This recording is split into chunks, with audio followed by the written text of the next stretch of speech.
রমজান আমাদের সবার জন্য এই জন্য মাহে রমজান এক মুমিনের জীবনের শ্রেষ্ঠতম সম্পদ। জীবনের সব বেলা গাফলতি করা, সারাক্ষণই ফাইজলামি করা ঠিক না।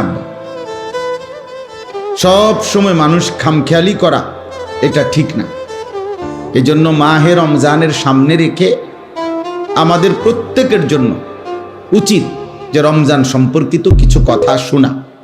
এতে করে যতবার শুনবেন, এই মসজিদের ইমাম সাহেব বলছেন, ওলামায়ে কেরাম বলছেন, আপনার যতবার শুনবেন, প্রতিবারই আপনার ভিতরে নতুন করে প্রেরণা জাগবে, আগ্রহ উদ্দীপনা হবে, মহব্বত তৈরি হবে।